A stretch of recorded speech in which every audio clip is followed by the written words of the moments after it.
Student जो BA करने के बाद एमए कर चुके हैं और आगामी वर्षों में वो पीएचडी करना चाह रहे हैं, नेट जेआरएफ करना चाह रहे हैं, शेट करना चाह रहे हैं और अच्छी स्कूल और कॉलेज में पढ़ाना चाह रहे हैं, तो उनको ये ध्यान रखना होगा कि सब्जेक्ट को और उसके कौशल को पूरी तरह तैयार करें। उसके लिए कम से कम 10 महीने या साल भर का समय तो आपको पहले अच्छे से रेगुलर देना पड़ेगा। तो हमारा जो एजुम्यूज संस्थान है जो जयपुर में है, वो उन्हीं स्टूडेंट्स के लिए 10 महीने का एक कोर्स लेके आ रहे हैं और ये कोर्स 25 मई को स्टार्ट होगा, जो आगामी 10 महीने के लिए होगा। और इसमें हम सप्ताह में 5 घंटे की पर डे की क्लास रहती है और सप्ताह में वीकेंड पर क्वेश्चन डिस्कशन और टीचिंग प्रक्रिया हम अपनाते हैं। तो जो स्टूडेंट है अप्रैल में जब एग्ज़ाम से फ्री हो जाएंगे तो उसके आगामी समय को आराम से अच्छे यूटिलाइज करने के लिए आप अभी से ही रजिस्ट्रेशन करवा सकते हैं। हमने अभी रजिस्ट्रेशन प्रक्रिया शुरू कर दी है। ये बैच, ध्यान रखें, ये बैच 25 मई 2024 से शुरू होगा, जो 10 महीने के लिए होगा और यहाँ सब्जेक्ट को पूरी तरह अच्छे से तैयार करवाया जाता है। अगर आप अपने सब्जेक्ट में अच्छा कौशल तैयार कर लेते हो तो निश्चित मानिए आप एक अच्छी स्कूल में अच्छे वेतनमान पर पढ़ा सकते हो, आप एक अच्छे कॉलेज में अच्छे वेतनमान पर पढ़ा सकते हो और अपना वेतन कौशल अच्छा होता है तो लाइफ स्टैंडर्ड और क्रय क्षमता अपनी बेहतर होती है और अपन और आगे लाइफ में स्टैंडर्ड लाइफ की ओर बढ़ते हैं। दूसरा, आप अच्छे संस्थान से पीएचडी में जा सकते हो, अच्छी स्कॉलरशिप पे जा सकते हो और अच्छी जो आरपीएससी या अलग अलग स्टेट की जो पीएससी एग्ज़ाम होती है उनके असिस्टेंट प्रोफेसर के एग्ज़ाम के लिए भी आप अभी से तैयारी शुरू कर सकते हो। तो ये ध्यान रखें, ऑनलाइन जो आज प्रक्रिया चल रही है उससे नॉलेज डेवलप नहीं होता है। जब तक कि आप पूरे सब्जेक्ट को टॉपिक टू टॉपिक वाइज नहीं पढ़ लेते हो, सब्जेक्ट का कौशल आपका डेवलपमेंट नहीं होता है।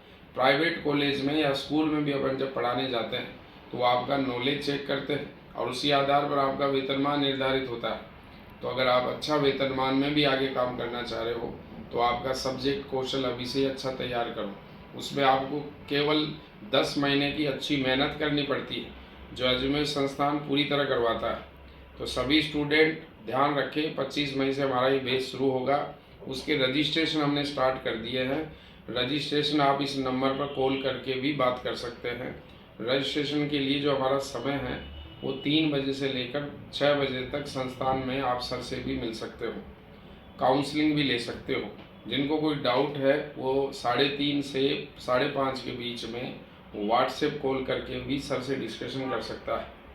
तो जो भी स्टूडेंट है अपने सब्जेक्ट को बहुत बेहतर और अच्छा तैयार करना चाह रहे हो ताकि आगामी अगले 2-3 सालों में अपने अच्छे एग्ज़ाम को फाइट कर सके, जल्दबाजी में या कम समय में ज्योग्राफी को पढ़ना मुश्किल है क्योंकि इसमें प्रैक्टिकल का जो कोर्स होता है, कार्टोग्राफी होती है, रिमोट सेंसिंग होता है, रिसर्च मेथोडोलॉजी होती है, जो सांख्यिकी भूगोल होता है, ट्रांसपोर्ट ज्योग्राफी होती है, इंडस्ट्रियल ज्योग्राफी होती है, क्लाइमेटोलॉजी, जियोमॉर्फोलॉजी, इसके कई सारे फंडामेंटल कॉन्सेप्ट होते हैं। और जो हमारा स्पेशल जो वर्क है वो रीजनल ज्योग्राफी मैपिंग में है। हम आपको एक एक महाद्वीप के एक एक पॉइंट के नक्शे बनवाकर प्रैक्टिस करवाते हैं और जब आपके एक एक चीज़ प्रैक्टिस में जब अच्छे से तैयार हो जाती है तो आप एक ज्योग्राफी के एक अच्छे टीचर के रूप में तैयार हो जाते हो। यानी भविष्य के व्याख्याता अगर आपको बनना है तो आप एजुम्यूज संस्थान को ज्वाइन करें। कोई भी ऐसा डाउट है तो आप डिस्कशन कर सकते हैं। रजिस्ट्रेशन प्रक्रिया हमने शुरू कर दी है। 70 बच्चों का हमारा केवल बैच होता है जिसमें ये 10 महीने का एक सिस्टम चलता है, इसमें हम स्टूडेंट्स को पूरी तरह तैयार होते हैं। हाँ, ये ध्यान रखें, एडमिशन प्रक्रिया काउंसलिंग के बाद ही होती है। मतलब आपका रजिस्ट्रेशन पहले हो जाएगा, उसके बाद हम एडमिशन प्रक्रिया फाइनल जब करेंगे तो आपसे बाद में काउंसलिंग डिस्कशन भी होगा। उसी के बाद आपके आगे की सिस्टम को अपन 10 महीने के लिए लेंगे। तो आपका जज्बा और कौशल इम्पोर्टेंट है। Thank you.